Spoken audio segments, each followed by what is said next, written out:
Hello, friends. This is Dave Hurwitz, executive editor at ClassicsToday.com, here with a most amusing story concerning our old friend, Anton Bruckner. Yes, because it's his anniversary year. Maybe this is appropriate. I don't know.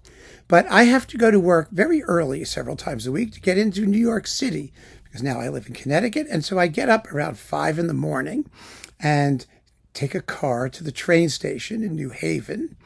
And it's a very nice old train station, beautifully restored, actually. And half of it is reserved for the homeless permanent residents, and the other half is for ticketed passengers only. There's actually a sign and like a little barrier that tells us that. So as a ticketed passenger, I'm sitting there, and in the station, they play music. Lovely music, wonderful, wonderful music. I mean, there's nothing wrong with having some music, and usually it's music-y. It's like Beatles tunes and in lush, elevator music-y type arrangements and things like that. However, just this morning, and I had to race back here to do this video, I walked into the train station, and what was playing through their PA system but Bruckner's Eighth Symphony? And not just any bit of Bruckner's Eighth Symphony, this bit of Bruckner's Eighth Symphony.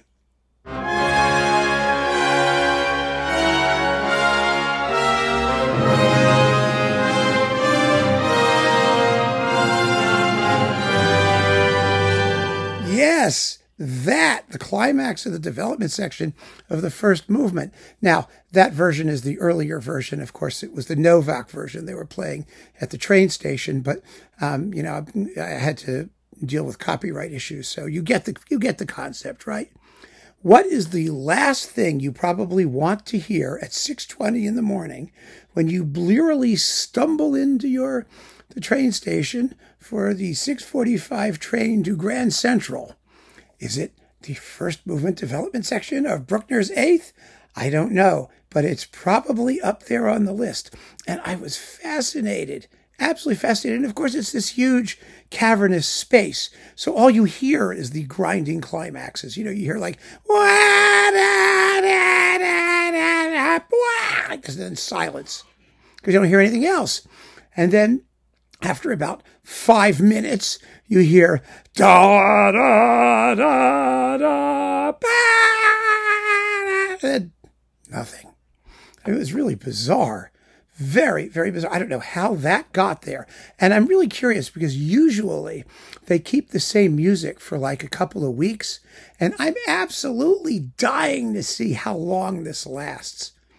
And I want to ask somebody like who makes those decisions, because it was just like, wow, that was special. And then it got me to thinking, what would be the most inappropriate uses of Bruckner's music? And I had a couple of suggestions, and then I want to throw the conversation open to all of you. I want inappropriate circumstances in which you play specific passages from Bruckner's symphonies and let your imaginations run wild. I was thinking, for example, and this was actually just a product of my own twisted imagination, and it predates this whole episode.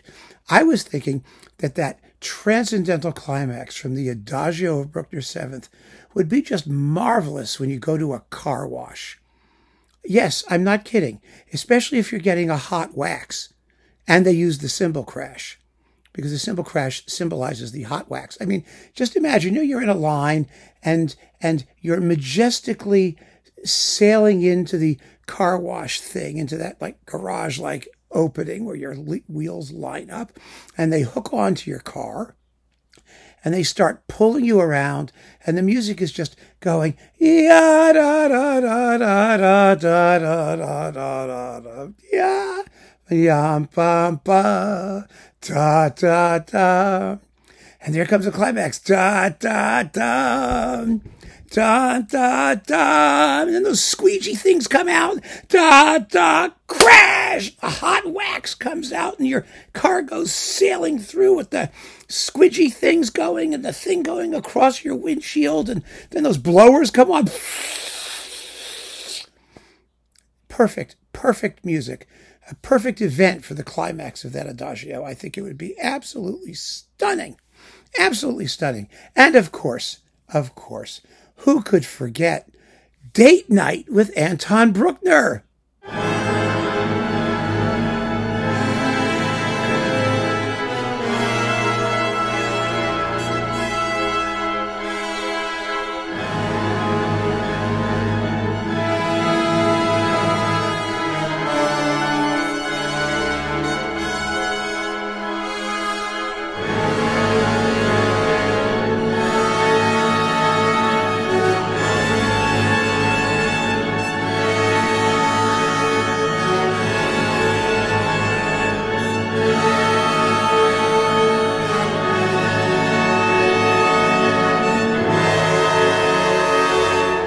Perfect, isn't it?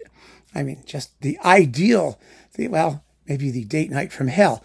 But, you never know what's going to happen on date night. And, it's probably a good thing to keep in mind next time you have one. Anyway, there is a limitless range of possibilities. And so I think as our very own Bruckner Year celebration, we should come up with some of the absolute most unexpected and inappropriate circumstances in which to encounter our dear friend, Anton Bruckner.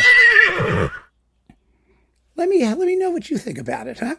I'm very curious. So keep on listening, friends. Thanks so much for joining me. Take care.